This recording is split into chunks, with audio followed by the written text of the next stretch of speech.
it's hard for me to, you know, imagine that there's not something going on. Really, we've had all these attempts at getting there, and it just hasn't happened.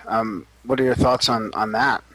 Well, I was last year. I got interviewed for a Russian documentary about Mars and Phobos, and I Oh, tell you, most 90% of the questions were about Phobos and the monolith, and you know what happened that the spaceships, the God-shaped spaceship, the image, yeah. But so my idea actually is that it would be if you want to have access to the interior of Phobos, right, and you have a big spaceship, let's say like a dirigible, like a big right Yeah. balloon type thing, you can't land it.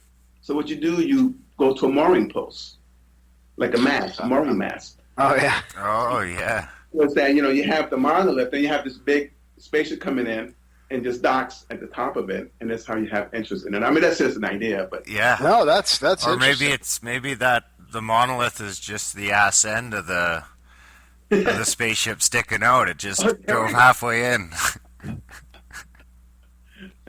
That's a good idea. I like that. yeah, Yeah, and you know what? I was actually looking at the picture. I'm not sure if it was one of the ones off your website or if it was. I just Googled Phobos monolith, but I don't know if you've seen the picture. It's kind of a wider shot, and it shows the main monolith is kind of off to the right, and then there's what either looks like a ravine or a hill that's blocking out a lot of the sunlight. And then over just to the left of that, I found what it looked like almost another little monolith. yeah. Yeah, actually, I did some of that. Once I found that, I did a bunch of research. I mean, I told you pixel by pixel over the whole frame of the image. And I found what was actually called cuspids. And a cuspid is a tooth-like structure that sticks out of the ground like a rock. But I also found, like, an angle where the point of the monolith is directed at. If you follow that line, it's like you said, it's like a little baby monolith, as I call it. A little bit shorter, but it has the same configuration. And then throughout Phobos, you have all these little rocks sticking out. They're kind of pointy. They're kind of, that could be natural, but it's something to take note of in lieu of everything else that's going on. Yeah, Yeah, yeah.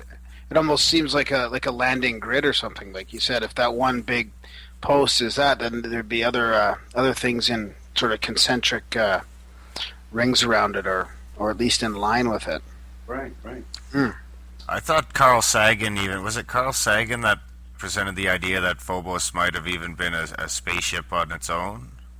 Yeah, yeah. And then it got captured by an orbit on Mars. An old desolate spaceship from however long ago, I suppose. Yeah, I think a mission. We should plan a mission of not we, but NASA or whoever. Yeah, how many pictures do we actually have of Phobos? Is it? Well, we have that one. Actually, that's the best one. We've had some since then, but they're not quite as detailed as this one. And actually, the last one I saw, you can actually make out the monolith on it, and it's on. I think Richard Hoagland has it on his website, but you can actually see that it's still because what makes something real in anomaly hunting is if you can re-image it at a different time with different shadows and still see the same structure. Yeah, Right, exactly. Couldn't they catch that with the Hubble at all? I mean, they got all these deep space pictures with Hubble. They can focus in on these little tiny pinprick areas in space. You think, can't they? Why wouldn't they focus on something like that? Yeah, I mean that's a good question. I mean, it could be that maybe that part of it is facing towards Mars. It might be at the wrong angle to image. Yeah. I wonder if it couldn't be maybe something to do with exposure time, like the light reflecting off Mars or the Moon. I would imagine would be who knows how many times brighter than the light from a distant star. Right, and Phobos is a fast-moving object too. I mean, that's Right. Yeah. for the Hubble. Yeah.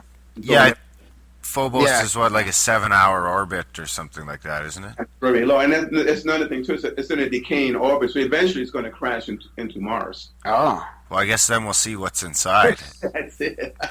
Is there a lot of other funny shaped moons like that, or is that? It seems odd to me that it's not like most of the other moons you think are kind of round, aren't they?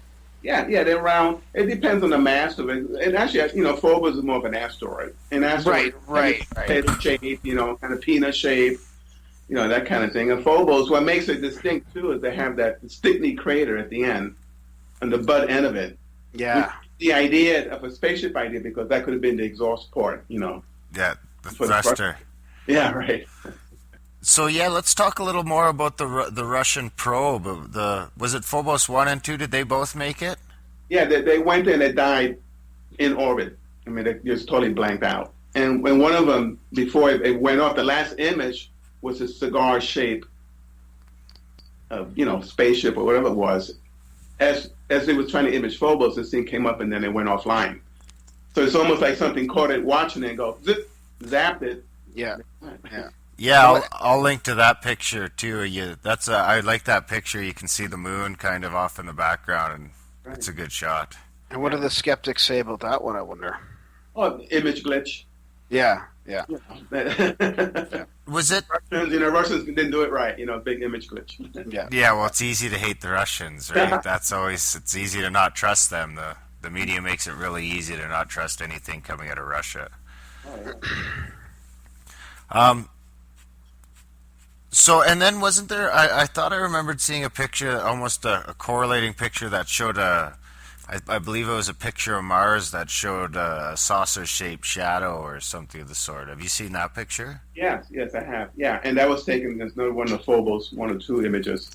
So it would be assumed that that's a shadow of the image that is saw in space because it Yeah. has the same kind of shape. Oh, okay. So, Yeah, I wonder. So, do you think, sort of taking that topic and going a little more big picture with it, do you think there's any kind of cover up from NASA or any elite kind of groups of people about any sort of anomalies, whether it's like the dark side of the moon or Phobos or Mars? well, I've thought about that, and my feeling about it is that it's not so much that there's a conspiracy; it's just that they are so conservative. Right. You see what I'm saying? As a scientific community, you don't rock the boat. Get consensus before you Yeah. come up with anything. Like for example, like the water on Mars thing. CO2. Oh, that's fine. No water on Mars. But eventually, after the preponderance of data and scientists agreeing with it, then NASA goes, yes, we found water. On Mars. But it's old hat. It just takes them so long because they're so careful about not being wrong. You know what I'm saying? They Right, right. what they do is they sandbag stuff. Yeah, right. I would say that it's not like, oh, we found something, let's hide it. Okay. I think it's we found something. Before we show it, let's really prove that that's what it is. Right. We're going to put it in the closet.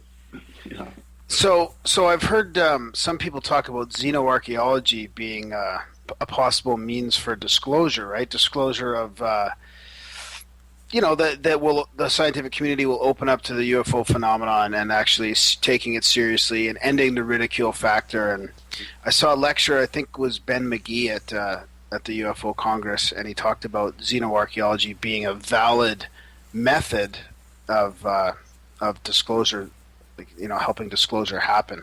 Do you have any thoughts about that? Yeah, I mean, well, in order for that to be like scientifically okay, you would have to have a PhD in xenoarchaeology. Yeah. You have to go to school, So by the time that happens, right, it's already been proven that it's out there. So, Okay. your xenoarchaeologists are people like Michael Cremo, for example. People like Graham Hancock, or these guys that out on the fringe, even though they're scientifically trained. Yeah. But because they're doing something that's a little bit off the beaten path, they kind of like poo-poo away. Yeah.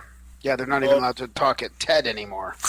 Yeah, I know. Isn't that crazy? Yeah, that's a sore spot for Graham. Yeah. Actually, I contacted Graham Hancock about my monolith when I was first researching it, but he was in India at the time doing some research. You couldn't look at it and put any time into it, but I wish he could have. Yeah.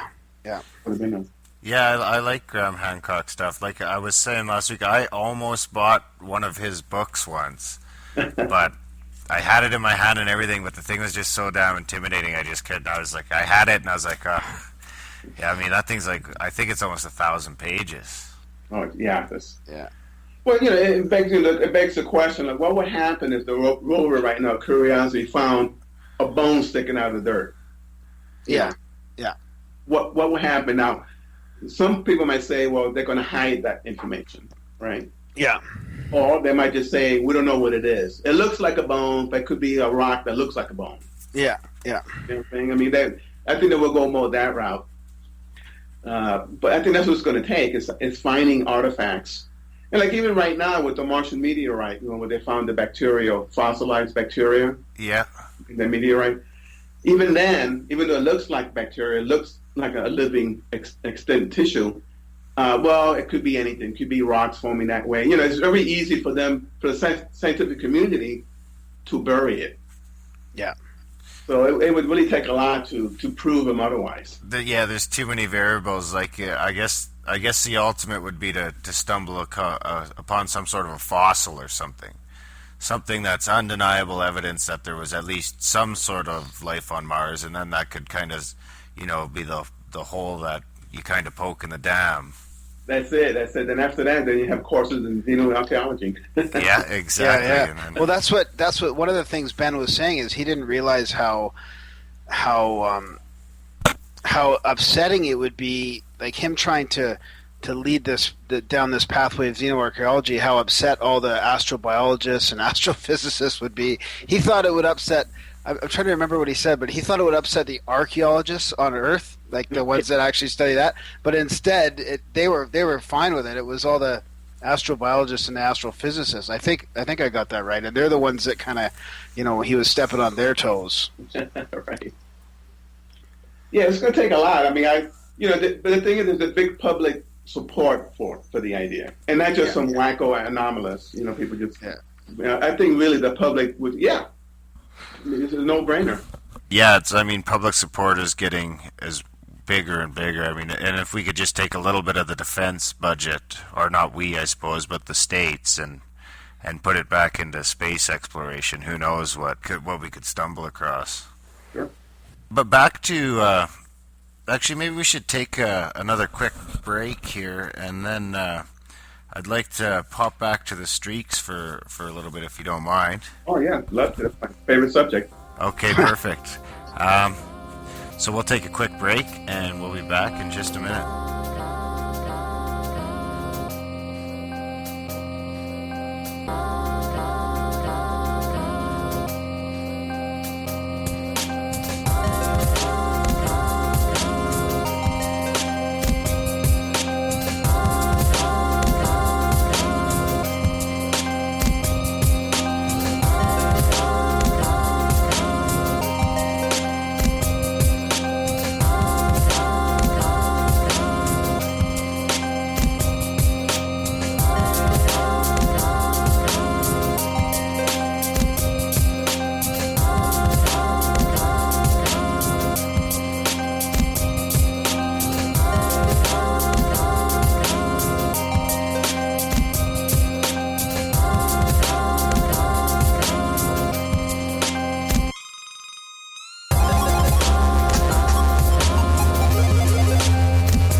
Okay, guys, welcome back. We're continuing our talk with Efrain Palermo. Sorry. So I figure it out. So. Yeah, back to the stains real quick. Yeah. Do we have a rough idea of what we know? The start locations are always a lot smaller, and they get kind of bigger as they go. Do we have is there a standard size, or do we know approximately how big it would be? It seemed from my studies, most of them were pinpoint. Maybe like a few feet or a few meters wide. I mean, Really? Then it was spread out.